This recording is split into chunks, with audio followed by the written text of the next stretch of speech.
देखिए 1 minute chemistry में आज स्टार्ट कर रहे हैं। आज पढ़ेंगे कुछ ऐसे कंपाउंड की जो अपनी स्ट्रक्चर बदल देते हैं, चेंज कर देते हैं, किसमें, ऑक्सीडेशन सॉलिड स्टेट में। ठीक है, तो सॉलिड स्टेट में आते ही वो अपनी स्ट्रक्चर को क्या कर देते हैं, चेंज कर देते हैं। तो ऐसे कौन कौन से कंपाउंड्स हैं उनके बारे में पढ़ेंगे।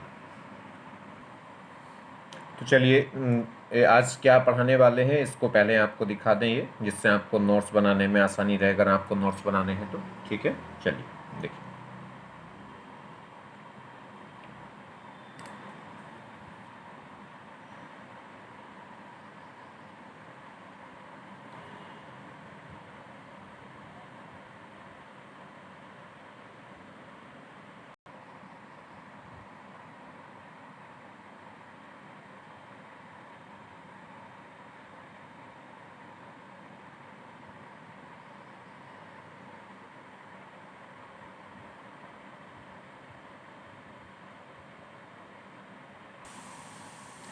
तो देखिए, फंडा 1 मिनट केमिस्ट्री में आज हम पढ़ेंगे compounds which change their structure in solid state.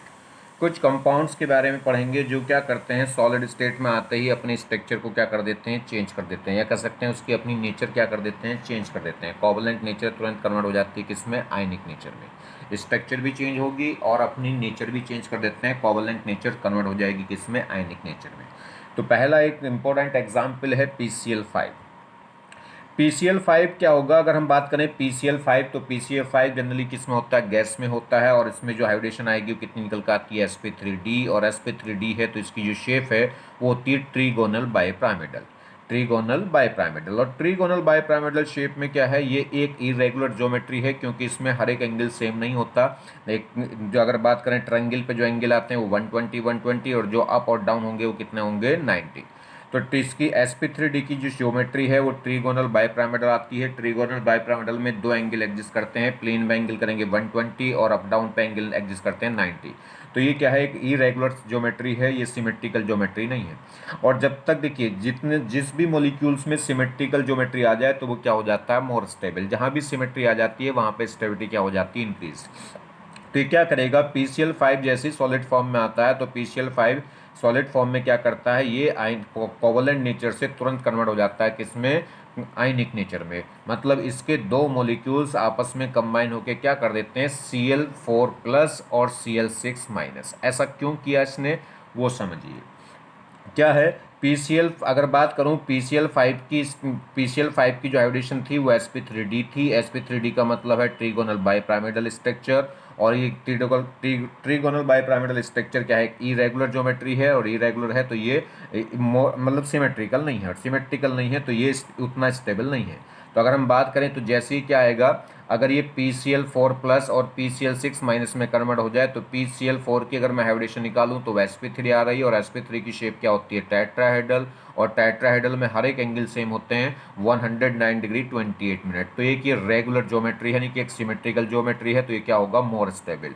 ऐसी अगर हम बात करें PCl6 की, तो PCl6- इसमें हाइब्रिडेशन निकालें तो ये कितनी आएगी, sp3d2। और sp3d2 की शेप होती है स्क्वायर बाइपिरामिडल, या बोल सकते हैं ऑक्टाहेड्रल, और इसमें भी हर एक एंगल कितना होता है, 90। तो ये भी क्या हो जाएगी, एक रेगुलर ज्योमेट्री। और जहां भी रेगुलर ज्योमेट्री हो जाती है वहां पे सिस्टम क्या हो जाता है, वहां पे मॉलिक्यूल्स क्या हो जाता है, मोर स्टेबल। हर मॉलिक्यूल चाहता है कि उसकी जो ज्योमेट्री है वो क्या है, सिमेट्रिकल हो।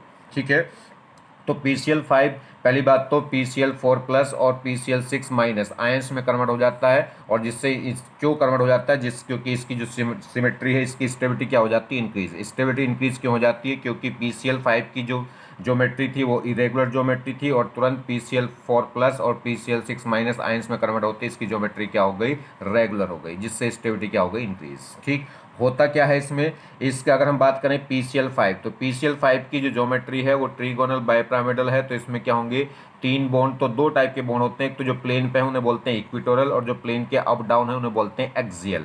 और PCl5 में जो एक्सियल बॉन्ड है वो क्या होता था, वीक बॉन्ड होता था, क्योंकि उसकी लेंथ क्या होती थी, ज़्यादा। क्यों, क्योंकि एक्सियल बॉन्ड पे एंगल होता था 90, और 90 एंगल छोटा है, एंगल छोटा है तो रिपल्शन क्या होगा, ज़्यादा। रिपल्शन ज़्यादा होगा तो बॉन्ड लेंथ बड़ी मिलती थी। तो PCl5 के केस में जो सी एक्सियल एक्सियल बॉन्ड थे वो उनकी लेंथ ज़्यादा थी या कह सकते हैं वो वीक थे, तो एक एक्सियल सीएल एक PCl5 से निकल के दूसरे पे चला जाएगा। तो दो PCl5 मॉलिक्यूल हैं, तो एक में से Cl माइनस, कौन सा, एक्सियल वाला, इक्विटोरियल वाला नहीं, एक एक्सियल वाला Cl माइनस निकल के दूसरे पे चला जाएगा, तो वो तो बन जाएगा PCl6 माइनस और वो क्या रह जाएगा PCl4 प्लस। तो एक Cl माइनस यहाँ से निकल के इधर चला जाएगा, तो ये एनायन बन जाएगा और वो कैटायन हो जाएगा, और ये क्या हो जाएगी, आयनिक फॉर्म। तो ये दो कैटायन एनायन है जो आपस में जुड़ेंगे, किससे, एक स्ट्रॉन्ग इलेक्ट्रोस्टैटिक अट्रैक्शन फोर्स से, जिससे क्या हो जाएगी, आयनिक नेचर आ जाएगी। एक और खास इंपॉर्टेंट बात ध्यान रखनी है, तो इसमें समझ में आ गई बात, वन एक्सियल Cl क्या कर जाएगा, ट्रांसफर कर जाएगा। एक और खास बात ध्यान रखें, तो ऐसा इसमें अगर हम बात करें कोवलेंट बॉन्ड, एक PCl5 के अंदर कितने कोवलेंट बॉन्ड है, 5, तो दो PCl5 मॉलिक्यूल्स के अंदर कितने टोटल कोवलेंट बॉन्ड होंगे, 10। अगर यहाँ देखें जब ये आयनिक कंपाउंड बना तो अभी भी इसमें कितने, P पे कितने Cl लग रहे हैं, 4, तो इसमें 4 कोवलेंट बॉन्ड इसमें और 6 इसमें, क्योंकि P पे कितने Cl हैं, 6, तो इसमें टोटल कोवलेंट बॉन्ड अभी भी कितने रहेंगे, 10। तो कोवलेंट बॉन्ड पहले भी 10 थे, बाद में भी 10 है, मगर साथ में क्या हो जाएगा, एक आयनिक बॉन्ड, यानी कि आयनिक अट्रैक्शन जनरेट हो जाएगी। और जब आयंस के बीच में एक आयनिक, तो कोवलेंट बॉन्ड जितने पहले थे उतने अब भी बन रहे हैं, तो उसमें तो कोई चेंज हुआ नहीं, मगर एक एडिशनल आयनिक अट्रैक्शन हो गई, प्लस कैटायन एनायन के बीच में एक अट्रैक्शन फोर्स हो गई, और जहाँ भी अट्रैक्शन फोर्स बढ़ती है वहाँ पे स्टेबिलिटी क्या होती है, इंक्रीज, या कह सकते हैं एनर्जी क्या होती है, रिलीज। तो जब दो आयंस आपस में क्या होंगे, एक दूसरे को अटैक करते हैं, तो एक एनर्जी रिलीज होती है जिसे बोलते हैं लेटेस्ट एनर्जी। तो यहाँ पे एक हाई लेटेस्ट एनर्जी क्या होगी, रिलीज, या कह सकते हैं जो इस प्रोसेस में जो एंथैल्पी चेंज होगा वो हाईली नेगेटिव होगा। हाईली नेगेटिव का मतलब ये रिएक्शन क्या होगी, हाईली स्पॉन्टेनियस हो जाएगी, मतलब फटाक से PCl5 जैसी सॉलिड में होगा तो तुरंत कोवलेंट नेचर से किस में कन्वर्ट हो जाएगा, आयनिक नेचर में। रीजन क्या है, अपनी स्टेबिलिटी को मेंटेन करने के लिए, यानी कि और भी ज़्यादा स्टेबल हो जाएगा। एक तो आयनिक अट्रैक्शन हो गई और साथ में इनकी ज्योमेट्री भी क्या हो गई, सिमेट्रिकल, इरेगुलर से क्या हो गई, रेगुलर ज्योमेट्री हो गई। तो क्या हो गया, दोनों केस, एक तो आयंस के बीच में अट्रैक्शन है और साथ में एक रेगुलर ज्योमेट्री अटेन कर रहा है, यानी कि एग्जिस्ट कर जा रहा है। ठीक है, चलिए नेक्स्ट अगर बात करें यही कहानी PCl5, देखिए PCl5 की जगह क्या ले लें, PBr5, आपके Cl की जगह क्या ले लिया, Br।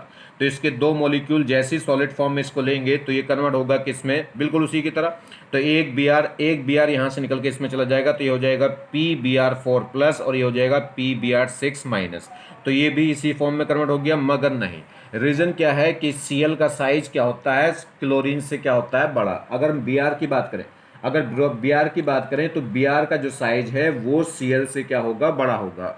तो अगर हम बात करें छोटा से फास्फोरस पे, फास्फोरस का साइज बहुत बड़ा नहीं होता, तो स्मॉल साइज ऑफ फास्फोरस पे 5 या 6F या 6 क्या है, 6F और 6Cl तो अकोमोडेट हो सकते हैं, यानी कि अटैच हो सकते हैं, मगर 6Br या 6I अटैच नहीं हो सकते, क्योंकि Br का साइज F या Cl के कंपेरिजन में काफ़ी बड़ा हो जाता है। इसलिए एक फास्फोरस पे 6F या 6I अटैच नहीं हो सकते, इसलिए PBr6 माइनस या PI6 माइनस एग्जिस्ट नहीं करता, किसकी वजह से, स्टेरिक हिंड्रेंस की वजह से।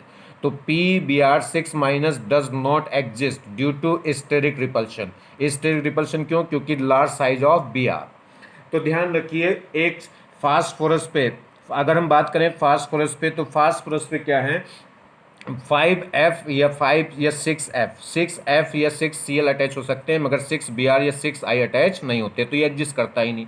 जब ये एग्जिस्ट नहीं करेगा तो ये जो PBr5 है, इसके दो मॉलिक्यूल आपस में कंबाइन होकर आयनिक फॉर्म में, इस फॉर्म में कन्वर्ट नहीं होंगे। आयनिक फॉर्म में तो कन्वर्ट होंगे, मगर ये वाली फॉर्म नहीं बनाएंगे। तो कौन सी फॉर्म बनाएंगे, ये, इसके दो मॉलिक्यूल नहीं, एक ही मॉलिक्यूल आपस में क्या हो जाता है, ये कंबाइन। तो ये जो PBr5 है ये क्या करेगा, एक Br माइनस को निकाल के बाहर फेंक देगा। इस Br माइनस को एक्सेप्ट करने वाला कोई नहीं है, तो उसके बावजूद भी इसे फेंकेगा। क्यों, क्योंकि अगर हम बात करें इसकी हाइब्रिडेशन, तो इसकी हाइब्रिडेशन कितनी थी, sp3d थी। तो इसमें क्या था, ट्रीगोनल बाई पिरामिडल स्ट्रक्चर थी। ये क्या है, इरेगुलर स्ट्रक्चर है, और इसके Br माइनस के निकलते इसकी हाइब्रिडेशन क्या हो जाएगी, sp3। तो ये क्या हो जाएगा, सिमेट्रिकल हो जाएगा। तो इसकी जो ज्योमेट्री है वो सिमेट्रिकल हो जाएगी, और ये इरेगुलर थी और वो रेगुलर ज्योमेट्री हो गई। तो ये क्या होगा, मोर स्टेबल। तो बस ध्यान रखना है कि PBr5 भी क्या होगा, सॉलिड फॉर्म में, सॉलिड में आते ही क्या होगा, ये कोवलेंट नेचर नहीं होती, आयनिक नेचर हो जाएगी। और आयनिक नेचर हो जाएगी, मगर किस में ब्रेक होता है, PBr4 प्लस और PBr6 माइनस में नहीं होता, सिर्फ क्या आ जाएगा, Br माइनस में। ठीक है, क्योंकि PBr6 माइनस एग्जिस्ट नहीं करता। क्लियर होगी बात। तो ये भी आयंस में जा रहा है, वो भी आयंस में जा रहा है, बस उसमें दो मॉलिक्यूल आपस में कंबाइन होकर क्या बना रहे हैं, PCl4+ और PCl6-।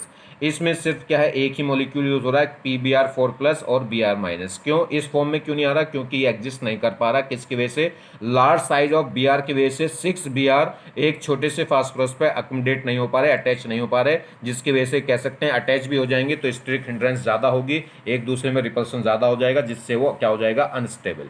और अनस्टेबल हो जाएगा तो ये क्या हो जाएगा, उठ के हट जाएगा, नहीं कि हम बनते ही नहीं भाई जब, ठीक है, जब कोई सही से सम्मान, देखिए कहीं पे अगर कहीं पे इज्जत ना मिले तो आप वहाँ से उठ के चल देते हो नहीं, ठीक है, वैसा ही है।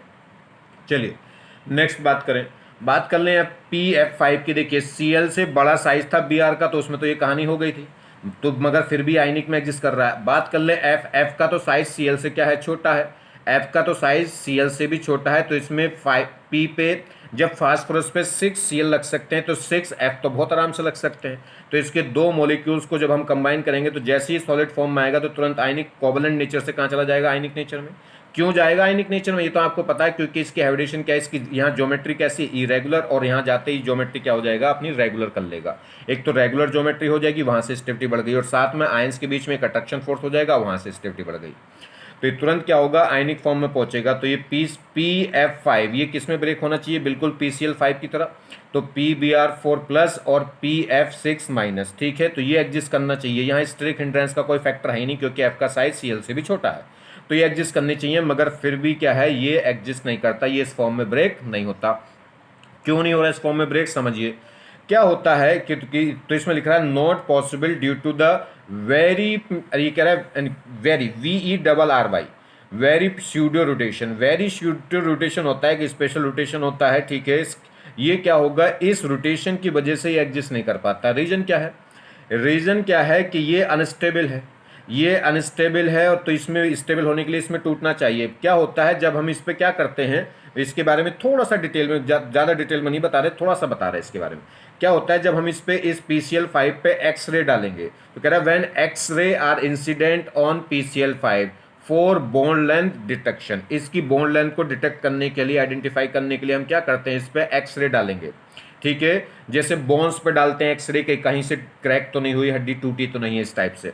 तो when x-ray are incident on PF5 for bond length detection, तो ये कह रहा है spherical rotation of all bond start. तो हर एक बॉन्ड में एक स्पेरिकल रोटेशन क्या हो जाती है, स्टार्ट हो जाती है, और इस स्पेरिकल रोटेशन के स्टार्ट होने से ये बिल्कुल एकदम कैसा लगता है, रेगुलर लगता है, एकदम सिमेट्रिकल लगता है, और जब रेगुलर और सिमेट्रिकल लगता है तो वो इसे ब्रेक नहीं कर पाता, और ब्रेक नहीं कर पाएगा तो आयनिक फॉर्म में नहीं जाता। तो ध्यान दीजिए, कहने का मतलब है कि जब इसे कोई चेक करने वाले आते हैं, चेकिंग वाले आते हैं, तो ये क्या है, चीज़ों को दुक्का देता है तुरंत, और वो चीज़ों को दुक्का देगा तो ये पकड़ में आता ही नहीं। तो क्या है, when x-ray are incident on PF5 for bond length detection, तो स्पेरिकल रोटेशन, इसे इस स्पेरिकल रोटेशन को ही बोलते हैं very pseudo rotation. Spherical rotation of all bonds start so at a point of time, तो उसी टाइम पे क्या होगा, ऑल बॉन्ड्स क्या होंगे, रेगुलर ज्योमेट्री में आ जाते हैं। तो जैसे ही स्पेरिकल रोटेशन, जैसे ही एक्सरे डालेंगे वैसे ही स्पेरिकल रोटेशन होगी, और जैसे ही स्पेरिकल रोटेशन होगी बिल्कुल उसी टाइम क्या हो जाएंगे, ये रेगुलर ज्योमेट्री में आ जाते हैं। वैसे ही रेगुलर ज्योमेट्री में, क्योंकि इनकी हाइब्रिडेशन कितनी है, sp3d है, तो इनकी जो ज्योमेट्री होगी ट्रीगोनल बाइपिरामिडल है, तो इनमें एंगल 90 और 120 एग्जिस्ट कर रहा है, तो ये सिमेट्रिकल ज्योमेट्री नहीं है। मगर जैसे ही स्पेरिकल रोटेशन, जैसे ही एक्सरे डालेंगे तो स्पेरिकल रोटेशन होगा, स्पेरिकल रोटेशन होगा तो सारे के सारे बॉन्ड एक रेगुलर ज्योमेट्री में आ जाते हैं, और जब रेगुलर ज्योमेट्री में आएंगे तो ब्रेक होगा नहीं, क्योंकि वहां पे कोई दिक्कत फील ही नहीं होगी, तो रेगुलर ज्योमेट्री में आ जाते हैं। बट मगर ध्यान रखना है, रेगुलर ज्योमेट्री आने के बाद भी but all bond length not identical, मगर फिर भी सारी की सारी बॉन्ड लेंथ आइडेंटिकल नहीं होती, क्योंकि कुछ एक्सियल है और कुछ इक्वेटोरियल है। बस हाँ, ये क्या है, रोटेट करके ऐसा दिखा देता है कि मैं क्या हूं, एकदम सिमेट्रिकल। ये ऐसे समझिए आप, ऐसे भी समझ सकते हैं, कोई चीज तेजी से घूम रही हो तो उसमें विजिबिलिटी क्या हो जाती है, कम हो जाती है। विजिबिलिटी कम मतलब आपको अगर कोई अनसिमेट्रिकल भी है तो दिखाई नहीं देगी, छुप जाएगी। जब जैसे पंखा अगर हम बात करें छत के पंखे की, वो जैसे घूमना शुरू कर जाए तो उसके ब्लेड्स हमें बिल्कुल क्लियर नहीं दिखाई देते ना, छुप जाता है कुछ, ठीक। तो जैसे ही फ्रीक्वेंसी बढ़ेगी, रोटेशन बढ़ेगा, तो कुछ चीजें छुप जाएंगी, जिससे वो अनसिमेट्रिकल होने के बावजूद भी कैसा दिखाई देगा, सिमेट्रिकल। तो इसलिए क्या है, तो बात समझ में आ गई, PCl5 ब्रेक होगा और PBr5 भी आयनिक फॉर्म में जाएगा। PCl5 जब सॉलिड फॉर्म में होगा तो किस में चला जाएगा, आयनिक में, और PBr5 भी सॉलिड फॉर्म होगा तो कहाँ चला जाएगा, आयनिक में। मगर PCl5 में क्या होता है, PCl4 प्लस और PCl6 माइनस। मगर PBr में क्या होता है, PBr6 माइनस एग्जिस्ट नहीं कर पाता स्टिक हिंड्रेंस से, तो इसलिए वो कहाँ ब्रेक होता है, PBr4 प्लस और Br माइनस में, ठीक। और PF5 इसलिए एग्जिस्ट नहीं कर पाता, ये ब्रेक नहीं हो पाता क्योंकि जब भी उस पे एक्सरे डालते हैं तो वहां पे क्या है, वेरी प्यूडो रोटेशन हो जाती है, जिसकी वजह से वो जो इरेगुलर ज्योमेट्री थी वो भी रेगुलर ज्योमेट्री दिखाई देने लगती है, यानी कि तुरंत क्या हो जाता है, जब तक एक्सरे डालेंगे तब तक वो क्या हो जाता है, रेगुलर ज्योमेट्री में ऑटोमेटिक हो जाता है, इसलिए वो फर्दर ब्रेक नहीं होता। ये ब्रेक क्यों हो रहे हैं, आयनिक फॉर्म में क्यों जा रहे हैं, अपनी स्टेबिलिटी को बढ़ाने के लिए। स्टेबिलिटी कैसे बढ़ रही है, इरेगुलर ज्योमेट्री है, इरेगुलर ज्योमेट्री है तो उसको रेगुलर ज्योमेट्री करने के चक्कर में जा रहे हैं, और रेगुलर ज्योमेट्री करने के चक्कर में रेगुलर ज्योमेट्री तो हो गई, साथ में आयनिक अट्रैक्शन और मिल गया। बात करें PI5 की, तो PI5 तो एग्जिस्ट ही नहीं करता, क्योंकि देखिए क्या है, PF5 एग्जिस्ट करेगा, PCl5 एग्जिस्ट करता है और PBr5 एग्जिस्ट करता है, मगर PI5 के एग्जिस्ट करने के चांसेस बहुत कम हो जाते हैं क्योंकि साइज बहुत बड़ा हो जाता है। अगर मान लीजिए चलिए एग्जिस्ट भी कर गया, PI5 एग्जिस्ट कर गया, तो वो क्या होगा, ब्रेक नहीं होगा, क्योंकि रीजन क्या है, वो आयनिक बॉन्ड। तो ध्यान दीजिए कि PI5 ही एग्जिस्ट नहीं करता, तो उसके बारे में तो पढ़ना ही बेकार है, जो चीज़ होती ही नहीं। एक बड़ी इंपॉर्टेंट बात है, ये IF5, P नहीं है, IF5 के दो मॉलिक्यूल्स, और सॉलिड फॉर्म में नहीं, लिक्विड फॉर्म में, ये अलग है, बाकी सब सॉलिड में ब्रेक होंगे, सॉलिड में आते ही आयनिक फॉर्म में जाते हैं, ये लिक्विड फॉर्म में क्या है, आयंस में जा रहे हैं। कौन, IF5 सबसे अलग है, स्पेशल है ये, तो जरा ध्यान रखें। तो IF5 के दो मॉलिक्यूल्स लिक्विड फॉर्म में क्या हो जाते हैं, आयंस में ब्रेक हो जाते हैं, बिल्कुल PCl5 की तरह। एक F माइनस निकल के इधर चला जाएगा तो ये हो जाएगा IF6 माइनस, और वो रह जाएगा IF4 प्लस। तो ये आयनिक फॉर्म में हो जाते हैं, और ये क्या है, लिक्विड फॉर्म है, लिक्विड फॉर्म है तो ये आयंस क्या है, मोशन के लिए फ्री होंगे।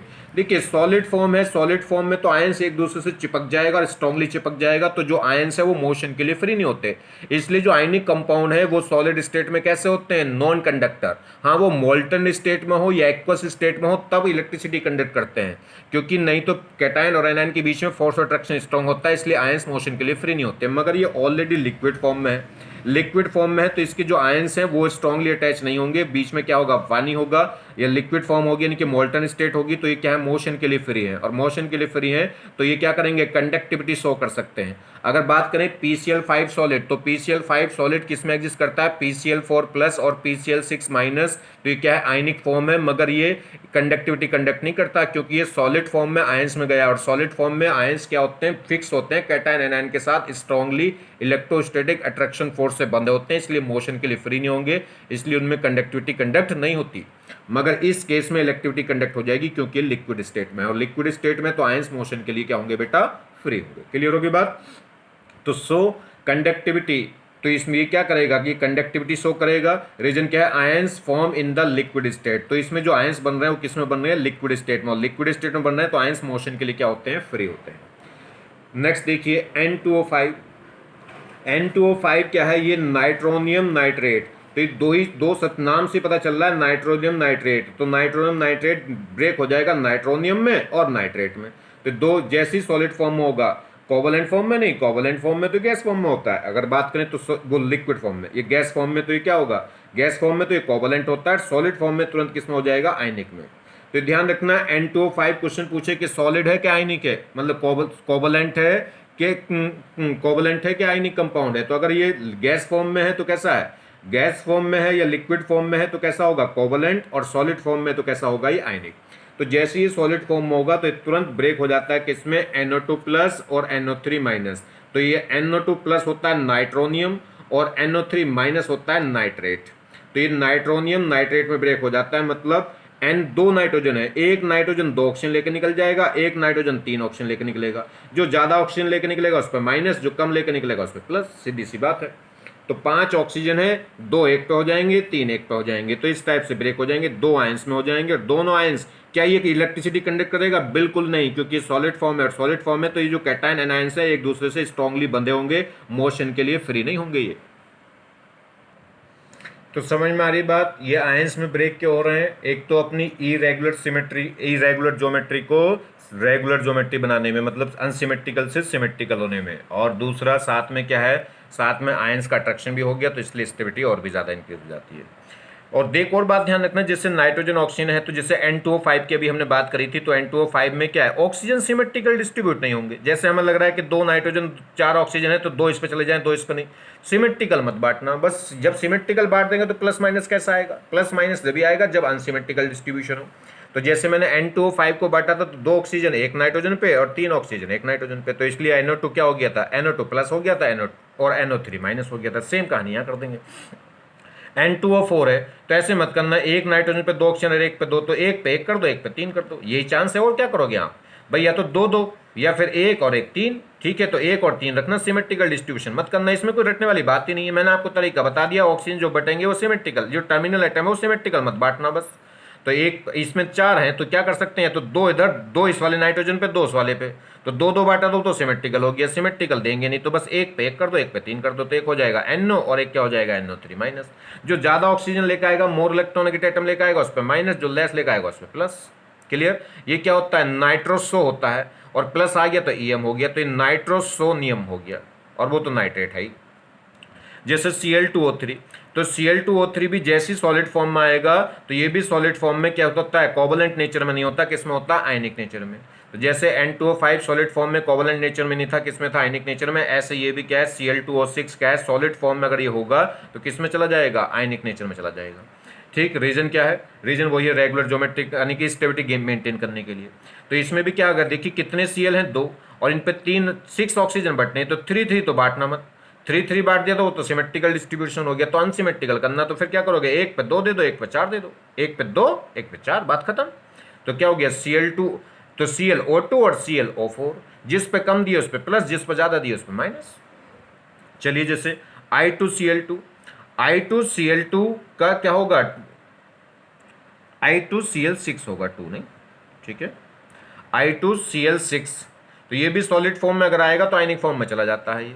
तो क्या होगा, अब इसमें कितने Cl हैं, 6 Cl हैं, तो 6 को 3 3 तो बांटना मत, कि 2 आई है तो 1 3 इस पे 3 इस पे, तो क्या करना, 2 1 पे और 4 1 पे, तो 2 1 पे 4 1 पे, जिस पे ज्यादा गए हैं उस पे माइनस, जिस पे लेस गए हैं उस पे प्लस। क्लियर होगी बात, बिल्कुल इसी तरह से डिस्ट्रीब्यूट हो रहे हैं। XCF6 जिनोन, तो ये XCF6 बिल्कुल इसी तरह से होता है जैसे PBr5 होता है, तो इसका एक X माइनस निकल कर उधर चला जाएगा और क्या रह जाएगा, XCF5 प्लस और एक F माइनस। ठीक, ऐसा क्यों, इसी फॉर्म में क्यों गया, क्योंकि इसकी हाइब्रिडेशन कितनी है, इसकी हाइब्रिडेशन sp3d3 है। तो sp3d3 की शेप क्या होती है, इसकी शेप होती है पेंटागोनल बाइपिरामिडल, पेंटागोनल बाइपिरामिडल। तो ये सिमेट्रिकल शेप नहीं है, क्योंकि इसमें 2 एंगल पाए जाते हैं, 72 और 90। तो सिमेट्रिकल करने के लिए एक डी हटा दो, एक कम है, एक कम कर दोगे तो sp3d2 हो जाएगी। sp3d2 होती है क्या है, sp3d2 तो ऑक्टाइडल शेप होती है, जो बहुत ज्यादा स्टेबल होती है, यानी कि हाईली सिमेट्रिकल होती है। तो 2 ही हाईली सिमेट्रिकल होती है, एक तो टेट्राहेड्रल और एक ऑक्टाहेड्रल। और टेट्राहेड्रल मिलता है sp3 पर, ऑक्टाहेड्रल किस पे मिलता है, ऑक्टाहेड्रल मिल जाता है sp3d2 पे। तो एक F निकलती है, एक बॉन्ड कम होते ही क्या हो जाएगा, इसकी एडिशन sp3d2 हो जाएगी, तो बस बल्ले बल्ले हो जाएगी इसकी। आगे बस समझ लीजिए, तुरंत कहाँ चला जाएगा ये, तो sp3d2 ज्योमेट्री में चला जाएगा, ऑक्टाइडल ज्योमेट्री में। शेप कुछ भी हो पर ज्योमेट्री क्या हो जाएगी इसकी, तो ये क्या किस में ब्रेक हो जाएगा, XCF5 प्लस और F माइनस, तो आयनिक फॉर्म में चला गया। तो ध्यान रखना XCF6 भी अगर सॉलिड फॉर्म में होगा तो किस में होता है, आयनिक फॉर्म में। लास्ट I2, तो क्या हो गया, I2 की अगर हम बात करें तो आयोडीन जब भी सॉलिड फॉर्म में आएगा तो ये भी किस में हो जाता है, आयंस में ब्रेक हो जाता है, ये भी आयनिक फॉर्म में होता है, ना कि कोवलेंट फॉर्म में।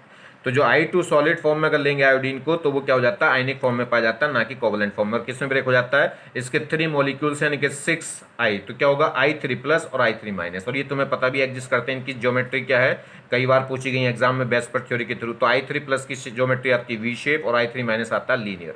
अगर ये शेप है बी शेप और लीनियर शेप, ज्योमेट्री तो क्या होगी, इसकी भी टेट्राहेड्रल, इसकी भी टेट्राहेड्रल। ज्योमेट्री सिर्फ किससे पता चलती है, ज्योमेट्री पता चलती है हाइब्रिडेशन से, और शेप अलग बात है, ज्योमेट्री अलग बात है।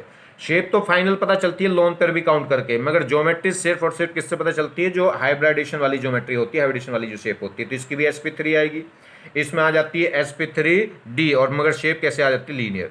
तो I3 प्लस और I3 माइनस में ब्रेक हो जाता है। तो इनको ध्यान रखना है कि कौन कौन ही गिने चुने कंपाउंड है जो आपके यहाँ पूछे जाएंगे, कि जो सॉलिड फॉर्म में आते ही कहाँ चले जाते हैं, आयनिक फॉर्म में। वैसे किस में रहेंगे, जो कुछ मॉलिक्यूल ऐसे हैं जो कोवलेंट नेचर में होते हैं मगर सॉलिड फॉर्म में आते ही किस में चले जाते हैं, वो आयनिक फॉर्म में। तो एक तो पहला तो हो गया PCl5, PCl5 क्या है, जैसे ही सॉलिड फॉर्म में जाएगा तो क्या हो जाएगा, आयनिक हो जाएगा, मतलब अपनी स्ट्रक्चर को बदल देगा। किस में ब्रेक हो जाएगा, ये PCl4 और PCl4 प्लस और PCl6 माइनस, यानी कि इसके दो मॉलिक्यूल आपस में कंबाइन होकर आयनिक फॉर्म बना देंगे। PBr4 ये भी सॉलिड फॉर्म में अगर आया तो कोवलेंट नेचर से कहाँ पहुंच जाएगा, आयनिक नेचर में, मगर इसमें बनता है PBr4 प्लस और Br माइनस। ये 6 में नहीं जाता क्योंकि P पे 6 Br अटैच नहीं हो सकते। सेम कहानी IF5, ये एक अकेला, ये अलग लिक्विड है जो लिक्विड फॉर्म में कहाँ जा रहा है, ये सॉलिड फॉर्म, बाकी सब सॉलिड फॉर्म में जा रहा है, ये लिक्विड फॉर्म में कहाँ जा रहा है, आयनिक में, और लिक्विड फॉर्म में ये आयंस में जा रहा है, तो ध्यान रखना इसको IF5 मैंने बताया, बाकी सबसे अलग है ये। और ये किस में चला जाता है, बिल्कुल सेम जैसे किस कौन जाता है, PBr5, तो किस में जाएगा, IF, मतलब जैसे PCl5, तो ये जाएगा IF4 प्लस और IF6 माइनस में। 6 माइनस में जा सकता है क्योंकि F का साइज छोटा है और I का सेंट्रल एटम जो है I उसका साइज बड़ा है, तो आराम से 6F को ही अटैच कर सकता है। N2O4 बिल्कुल आराम से टूट जाएगा। O को सिमेट्रिकल मत बांटना, बस एक 4 ऑक्सीजन है तो 2 इस पे तो सिमेट्रिकल हो जाए, तो इससे नहीं करना, एक पे दो, 3 एक पे दो, तो एक बन जाएगा NO और एक बन जाएगा NO3, जिस पे कम ऑक्सीजन उस पे प्लस और जिस पे ज्यादा उस पे माइनस, तो NO प्लस और NO3 माइनस। N2O5 ये भी सॉलिड क्या है, सॉलिड फॉर्म में आते क्या हो जाएगा, आयनिक फॉर्म में टूट जाएगा, तो ये टूटेगा किस में, 5 ऑक्सीजन है तो 2 एक पे दे दो, 3 एक पे दे दो, तो हो जाएगा NO2 प्लस और NO3 माइनस।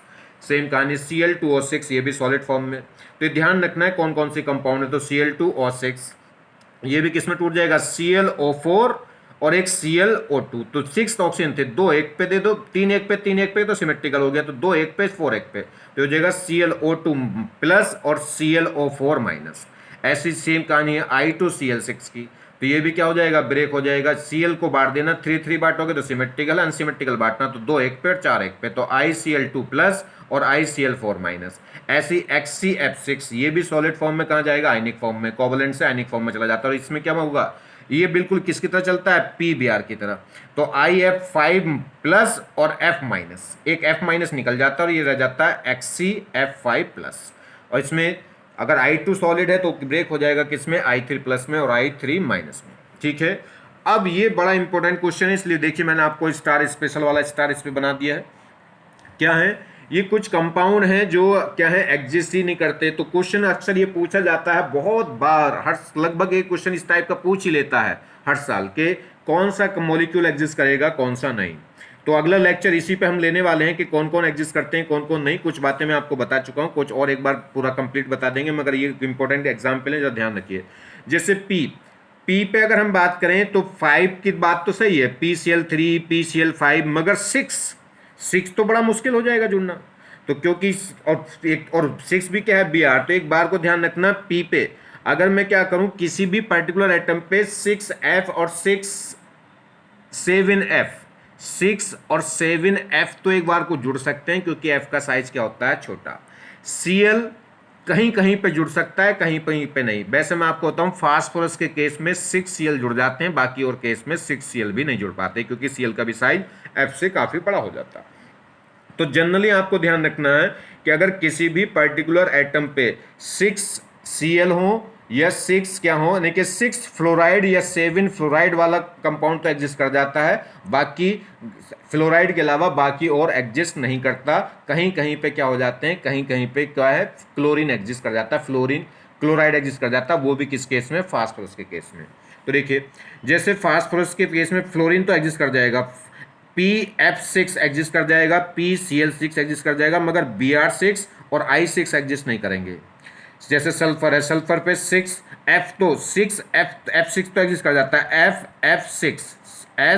F6 एग्जिस्ट कर जाएगा, मतलब फ्लोराइड एग्जिस्ट कर जाएंगे, मगर सल्फर के 6 क्लोराइड वाले या 6 ब्रोमाइड वाले या 6 आयोडाइड वाले एग्जिस्ट नहीं करेंगे, कि रीजन है स्टेरिक हिंड्रेंस, साइज बड़ा हो जाता है। सेम कहानी SI पे, जैसे 6Cl एग्जिस्ट कर जाएगा, 6Br, ठीक है, और 6F SiF, F तो एग्जिस्ट कर जाते हैं, उसमें तो कोई दिक्कत है ही नहीं, F तो सब में एग्जिस्ट कर जाएंगे, वो लिखने की बात नहीं थी, ठीक है। F एग्जिस्ट कर जाते हैं, मगर इस केस में F भी एग्जिस्ट नहीं कर रहा, ठीक है। SI के केस में, SI के केस में F, अगर हम बात SI पे क्या करें, 6F लें तो वो भी एग्जिस्ट नहीं कर रहा है, F का साइज तो छोटा, इससे छोटा तो और कोई होगा नहीं, तो वो भी एग्जिस्ट नहीं कर रहा है, तो ये थोड़ा ध्यान रखना है। तो ये तो एग्जिस्ट करेगा ही नहीं, ये तो Cl6 Cl या Br6 किस पे, Si पे, वो तो एग्जिस्ट करते ही नहीं है।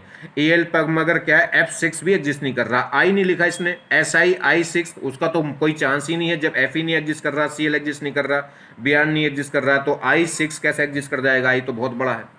चलिए Al6, जैसे Al पे क्या है 6F तो एग्जिस्ट कर सकते हैं मगर Cl6 एग्जिस्ट नहीं करेंगे, या Al पे Br6 एग्जिस्ट नहीं करेंगे, तो I6 तो मतलब ही नहीं होता, ना एग्जिस्ट ये करेगा ना ये, सिर्फ कौन एग्जिस्ट कर जाएगा, F6। तो Al पे 6F जुड़ सकते हैं, Cl या Br या I6 नहीं जुड़ सकते। जैसे I Cl7, तो Cl7 नहीं अटैच हो सकता, Br7 नहीं अटैच हो सकता, I7 नहीं अटैच हो सकता, हाँ IF7 एग्जिस्ट करता है, वो आपने पढ़ा भी होगा, IF7। तो ये इंपॉर्टेंट बात है, ये बच्चे इंपॉर्टेंट एग्जाम्पल हैं, जरा इन्हें ध्यान रखना है। ये कह रहा है ऑल डज नॉट एग्जिस्ट, इन ये सारे एग्जाम्पल इनमें से जो ऊपर लिखे इनमें से कोई सा भी एग्जिस्ट नहीं करता। रीजन और नॉट पॉइंट क्या है, इफ टर्मिनल एटम, टर्मिनल मतलब सेंट्रल एटम पे जो एटम लगे हैं, इफ टर्मिनल एटम और कितने 6 और 7, जो टर्मिनल एटम है उनकी संख्या, उनका नंबर 6 या 7 है, तो मेनली फ्लोराइड एग्जिस्ट, तो जनरली क्या है फ्लोराइड एग्जिस्ट करते हैं, और क्लोराइड एग्जिस्ट कर जाता है 6 वाला, वो भी किसके साथ, फ्लोरीन के साथ, फास्फोरस के साथ, तो फास्फोरस के साथ 6Cl वाला पार्ट क्या है एग्जिस्ट कर जाता है, मगर बाकी और में 6Cl वाला भी एग्जिस्ट नहीं करेगा। और एक स्पेशल केस तो किसका, SiF का, इसमें फ्लोरीन के साथ भी एग्जिस्ट नहीं करता 6 वाले, 7 वाला तो मतलब ही नहीं है। तो ये इंपॉर्टेंट एग्जाम्पल है, कहाँ एग्जिस्ट करता है कहाँ नहीं, इस पे बहुत ज़्यादा क्वेश्चन पूछे जाते हैं, तो इन्हें जरा दिमाग में आप रखें, इनको लिख लें, थोड़ी सी बात समझे मेरी, ठीक है। तो F वाले मोस्टली एग्जिस्ट करेंगे 6 नंबर पे और 7 नंबर पे, Cl वाले या Br वाले या I वाले एग्जिस्ट नहीं करते, ठीक है। Cl वाला एक जगह एग्जिस्ट कर जाएगा, किस केस में, Pl के केस में, वो भी 6 पे ना कि 7 पे, और F वाला एक जगह एग्जिस्ट नहीं कर रहा, SiF6, तो 6F एग्जिस्ट नहीं कर रहा किस केस में, Si में। तो बस ये इंपॉर्टेंट बात थी, तो इसको ध्यान रखना। इन्हीं से कुछ रिलेटेड नेक्स्ट लेक्चर लेंगे कि कौन कंपाउंड एग्जिस्ट करता है कौन नहीं, उस पर 3-4 बातें आपको ध्यान रखनी होती हैं, वो मैं आपको बताऊंगा, ठीक है। थोड़ा सा बस चीज़ों को जरा ध्यान से सुनिएगा, और बहुत ही आसान है इनऑर्गेनिक, इनऑर्गेनिक में कुछ नहीं है, इनऑर्गेनिक के आराम से 15 क्वेश्चन इनके 1/3, अब तो वैसे इनऑर्गेनिक 1/3 से भी ज़्यादा पूछने लगे हैं, कुछ सालों से इनऑर्गेनिक ज़्यादा पूछने लगे हैं, पहले कभी ऑर्गेनिक ज़्यादा पूछा करते थे, अब क्या है इनऑर्गेनिक बहुत ज़्यादा पूछने लगे हैं। तो इनऑर्गेनिक बहुत इजी भी है, और इनऑर्गेनिक को रटा नहीं जाता, रटोगे तो क्वेश्चन नहीं हो पाएगा, ठीक है। चीज़ें समझनी है, इसमें मुश्किल से 20-25 पॉइंट हैं इनऑर्गेनिक में, उन पॉइंटों का आप ध्यान रखो और बस क्वेश्चन होता चला जाएगा। थैंक्स।